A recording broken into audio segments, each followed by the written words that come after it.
시청자 여러분 안녕하십니까. 오늘도 어김없이 월요일 고수를 촛불로 밝혀야 될 하루가 시작된 것 같습니다. 자, 이브닝 투자쇼 시즌2 고수인데요. 오늘 우리 포도쌤들과 함께 여러분들과 함께 전략을 세워보는 시간이죠. 시장이 사실 좀 만만치는 않았던 것 같습니다. 하지만 이제 시장 출발되기 전에 지난 주말에 호재 부분들이 한 두 가지가 좀 있었던 것 같아요. 이란에 따라서 이제 건설 시장 부분에 대한 훈풍이 불 수 있다는 것, 그리고 삼성 바이오시밀러 부분과 함께 셀트리온 쪽의 승인 가능성 쪽으로를 통해서 오늘 바이오 제약 측의 상승세가 좀 두드러졌던 것 같은데요. 하지만 여전히 외국인들의 매도세가 진정되지 못하고 있다는 것은 시장에 대한 부담이 있는 것 같습니다. 그래서 더 잘 전략을 세워봐야 될 것 같은데요. 오늘 투자 전략 세워주실 두 분입니다. 제 왼쪽 편에는 정쌤, 그리고 오른쪽 편에 손쌤입니다. 안녕하십니까? 네, 안녕하십니까? 사실 코스피 오늘 좀 올라갈 만했었던 것 같았는데요. 해발 동반 급락 이후에 코스피는 좀 매도 압박 부분에 외국인들의 발목을 또 잡았던 것 같은데요. 정쌤을 통해서 오늘 장 어떻게 정리해 봐야 되는지 들어보도록 하겠습니다. 네, 참 반가운 반등이라고 좀 볼 수도 있을 것 같은데요. 1860포인트까지 내려왔습니다. 그리고 오늘 전략 구강으로 진행이 되게 되면서 1878포인트, 지난주 금요일 종가도 회복을 시켰고요. 한 가지 특징적인 부분은 저는 이거를 좀 보고 싶어요. 최근에 시장의 변동성이 상당히 커졌다는 겁니다.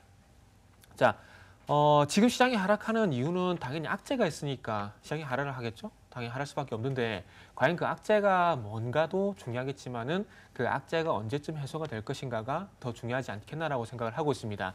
지금의 시장을 저는 작년 8월 달에 한번 예를 들어 보고 싶은데 작년 8월 달 같은 경우 2015년 8월 달 같은 경우에도 중국에서 비롯된 경기 둔화 우려감 이 부분이 글로벌 전체적인 악재로 작용을 하게 되면서 코스피도 마찬가지로 1800포인트까지 하락을 했었는데요. 근데 그때 당시에도 시장은 어떻게 회복이 됐었냐면은 당연한 얘기지만 이 악재가 선반영이 되면서 낙폭 과대의 인식으로 해서 기술적 반등이 시작이 됐다라는 겁니다. 그러면 반대로 마찬가지로 지금도 유가 하락이라든지 중국발 경기 둔화 우려감이라든지 미국 금리 인상 이미 지나가 버린 부분들이고요. 그리고 국내에 다른 요인이 있다고 다른 요인도 찾을 수가 있을 거고요. 그래서 중요한 것은 지금 시장이 올라오기 위해서는 작년 8월 달과 같은 낙폭 과대 인식, 그러니까 악재 선반영 이런 부분들로 인한 기술적 반등을 좀 기대해 봐야 될 것 같습니다. 최근에 시장의 변동성이 커지고 있다는 부분들이 제가 볼 때는 거의 다 온 것이 아닌가라는 생각이 좀 들어요. 2주 전에 코스피가 삼성전자발 악재에 대한 부분들을 말씀을 드리면서 1900포인트 이탈에 대한 부분들을 언급을 드렸었고요. 그리고 난 이후에 시장이 1860포인트까지 내려갔습니다. 그렇다면은 여기서 제가 보기에는 최악으로는 가지 않을 것 같습니다. 그렇다면은 1850포인트 지금 구간에서는 공포심을 가지기보다는 어떻게 본다라면 이제부터는 어떤 시장에 대한 접근을 위한 준비를 해야 될 시기가 아닌가라는 생각이 좀 들어요. 새벽의 끝자락이 가장 어둡듯이 추위도 가장 추울 때 봄을 준비하듯이 지금도 마찬가지로 시장의 심리가 가장 안 좋을 때 나중 후회를 준비해야 될 것 같습니다. 그래서 저는 지금은 공포 구간이 아니다. 단 낙폭 과대 그리고 악재가 선반영될 때까지만 기다리자. 이런 말씀 좀 드려보고 싶습니다. 그 내년에 MSCI 선진국 지수라는 또 캐캐묵은 이제 호재성 기사가 좀 오늘 언급이 좀 됐거든요. 이 부분 좀 심리적으로 반영이 될까요? 코스피 시장 쪽이?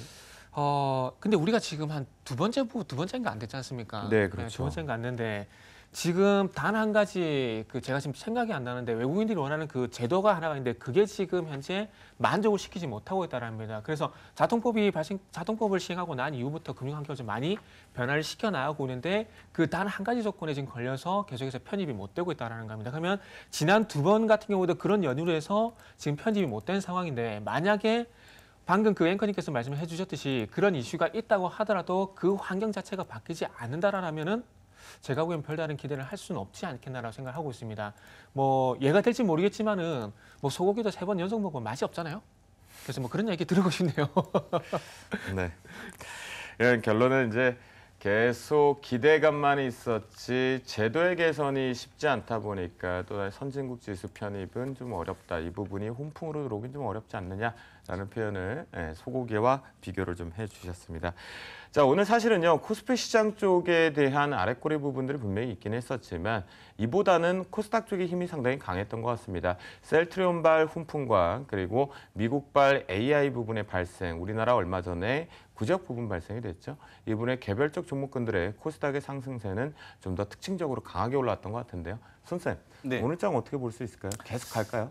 네, 시장 의미 없습니다.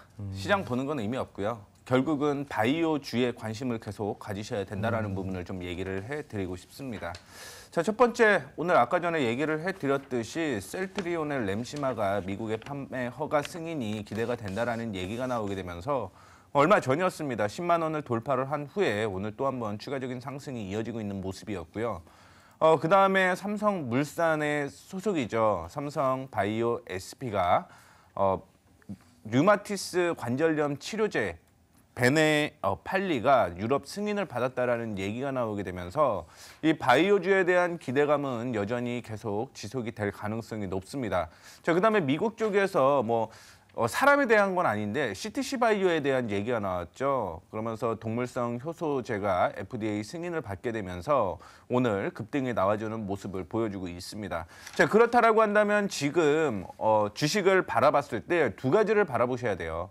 첫 번째는 계속 눌릴 때마다 받는 구간에서 매수를 하는 전략을 즉 역발상 투자를 할 것이냐 아니면 달리는 종목에 계속 매수가 들어가야 되느냐를 결정지어 봤을 때 단기적인 관점에서는 역시 달리는 말에 비중이 실는 것이 수익에 대한 부분은 더 클 가능성이 있고요.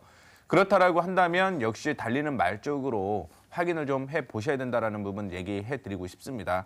자, 코스닥 확인을 좀 해보고 그다음에 좀 더 언급을 해드리도록 하겠는데요. 자, 지금 보시게 되면 우리나라 지수, 코스닥 지수 695 계속 박스권으로 이어질 가능성이 높습니다. 그러면 코스닥 안에 있는 종목들에는 물론 개별적인 종목의 흐름이 큰 폭으로 좀 움직일 가능성이 있겠지만 시장은 이렇게 박스권으로 움직이게 되면은 떨어지는 종목 의미가 없어질